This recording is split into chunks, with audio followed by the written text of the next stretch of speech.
Hello everyone, in this video we will explain about the difference between Android and iOS. This is our group members: NURUL BATRISYIA binti Muhammad NIZAR, INTAN SORFINA binti Muhammad FADHIL, KAMIL PUTERA bin ARIFF FAHILLAH, and Muhammad IHSAN bin FAIZAL. In this video, we will explain the comparison between Android and iOS based on these criteria, which are reliability, security, ease of design, implementation, flexibility, and efficiency. For the first part, I'm going to talk about differences between Android and iOS in terms of reliability. In general, measures for improving the reliability of the device are identified through a reliability analysis aimed at analyzing stress conditions, technical aspects, and misuses that could cause failures and loss of functions, as well as understanding how limiting states could be potentially delayed. Although Android smartphones outsell Apple in the United States, they lag behind iOS devices for smartphone reliability. According to a report by security and data erasure firm Blanco Technology Group, Android also face update challenges running on the platform.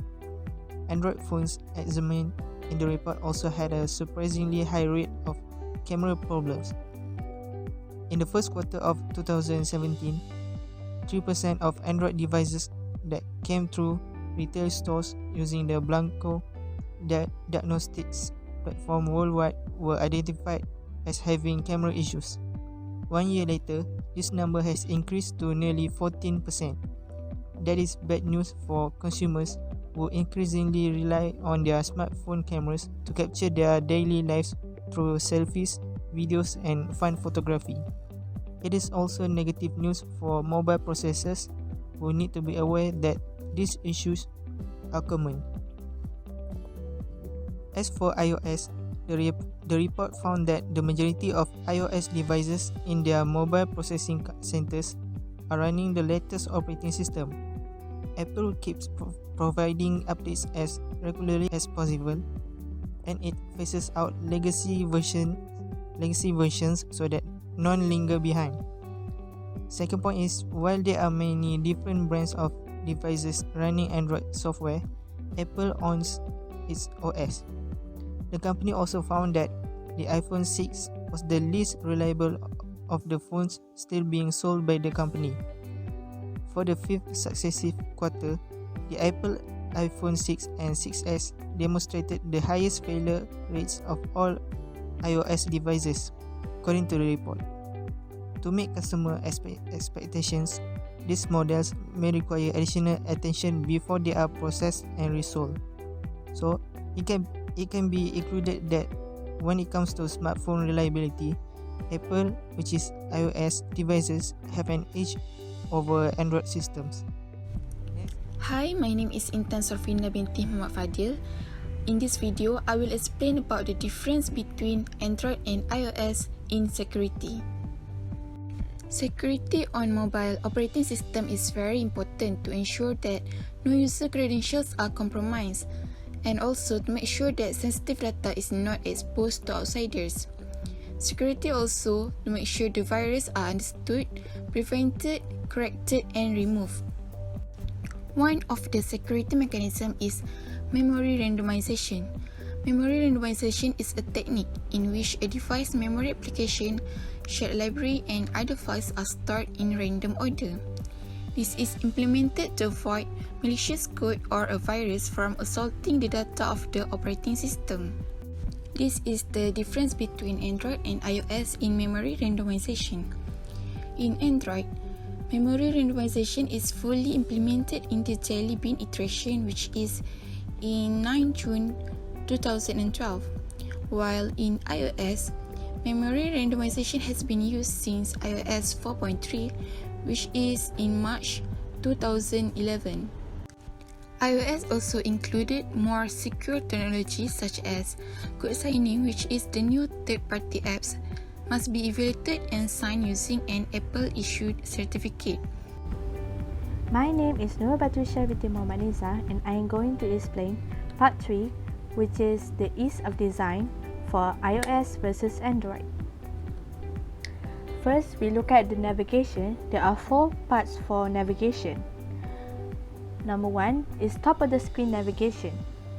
In iOS, the name of action button, previous tab and current tab are all given, while for in Android, it has a drawer menu, search bar, overflow menu and current tab, with the back button being optional.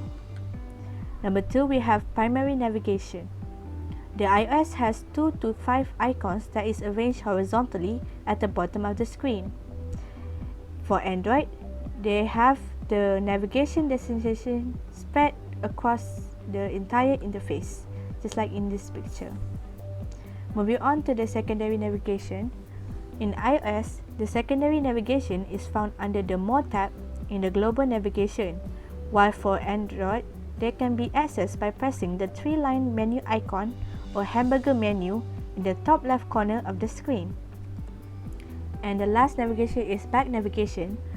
The iOS has a back action on the upper left corner, or you can use the gesture left to right swiping gesture in the application to go to the previous screen, whereas Android uses the back button in the navigation bar at the bottom of the screen. The basic difference between Android and iOS app design for the button style is that the buttons in iOS apps follow the flat design pattern, so it supports the title case. However, the Android app best design follows material design, so they can possess uppercase with buttons styled with shadow. Next, we have typography. In the Apple iOS, for years, Apple has used Helvetica Neue font, but in 2015 they shifted to San Francisco font because it is more space efficient. Whereas Android has been using Roboto as the standard system typeface. There are no plans for Google to change this beloved element. And finally, we have alerted messages.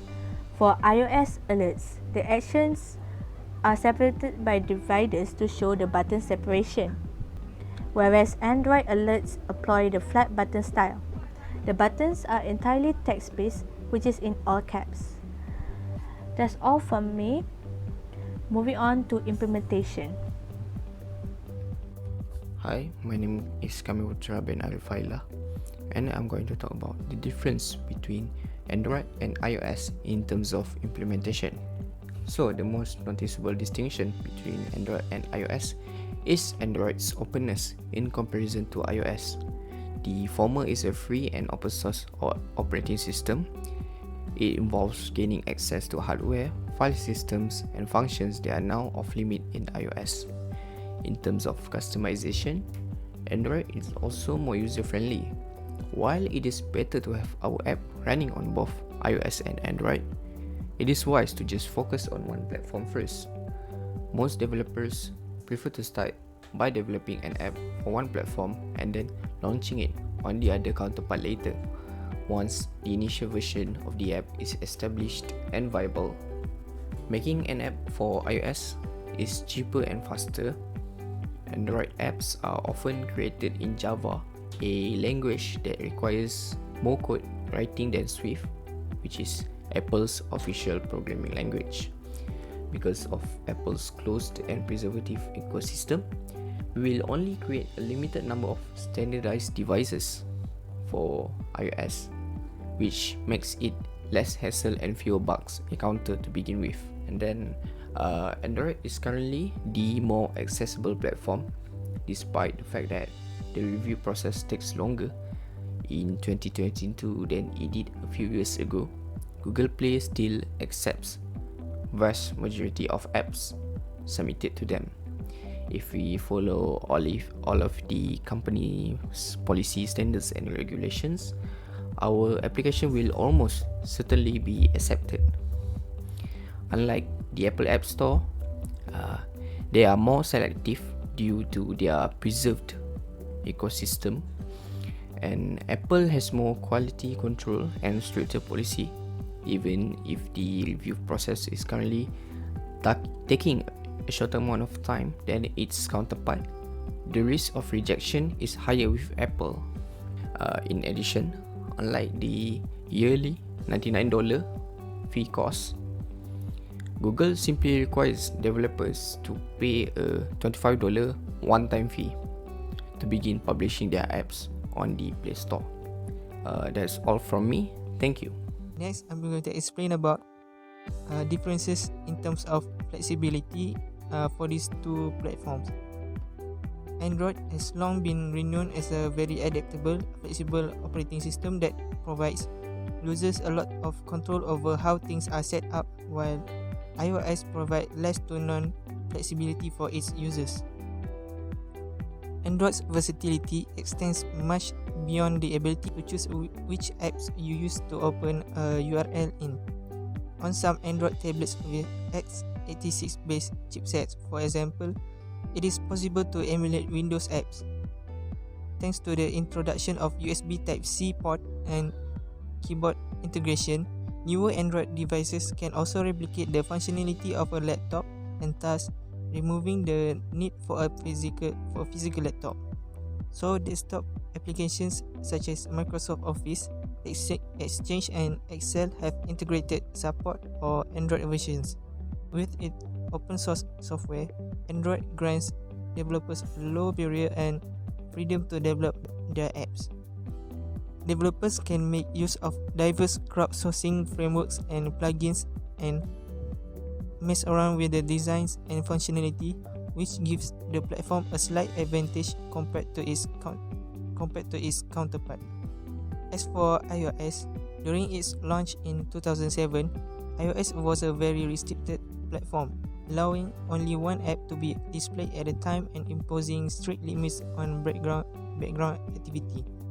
Nowadays, it is still limited in comparison to Android in certain ways, but it has expanded to incorporate advanced capabilities like share extensions, widgets, and multitasking.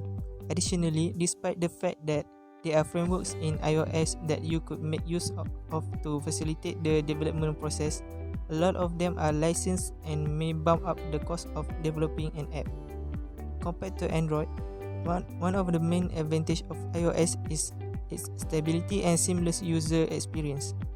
Even with its default settings, iOS is highly consistent throughout all of its versions, with rock-solid security and speed. It is almost certain that a brand new iOS devices can run at least basic applications in addition to the ones that come pre-installed on the system with little or no use. Androids are easier to integrate with apps, but some Androids default email programs such as Samsung can stop syncing out of the blue and may work again right after that. It is very unpredictable. Besides, Android experience far more crashes than iOS devices. So I guess that's it from me for now. Thank you. I am INTAN SORFINA binti Muhammad FADHIL. I will explain the difference between Android and iOS based on the efficiency. Efficiency is a very crucial element in a mobile operating system. For instance, performance efficiency. In comparison to Android, iOS does not demand a lot of RAM compared to Android. It is because iOS can process a lot of apps with just 2 GB of RAM. The resolution of some models of iOS may appear lower, but the pixel density is more than acceptable. The lesser resolution means the GPU has less work to do, resulting in reduced battery consumption. Thus, we can see that iOS provides better performance than Android. I am NURUL and I'm going to talk about the speed efficiency, which states that Android devices have a faster mean download than those on iOS in 25 other countries they surveyed. Android download speeds were 24.9% higher than those on iOS in Iraq, 12.8% in Kuwait, 23.9% in South Africa, 17.2% in Hong Kong, and 90.0% in Mongolia. And then there are about 60 countries where the mean download speed of iOS is more than 10% higher than that of Android. That includes Thailand, where mean speed for iOS result was 60.5% faster than those over Android. Japan is 38.3%, and Nigeria is 51.7%, Bangladesh is 41.5% and Kenya 43.4%. So in terms of speed efficiency, the iOS device has a faster download speed in many countries compared to Android.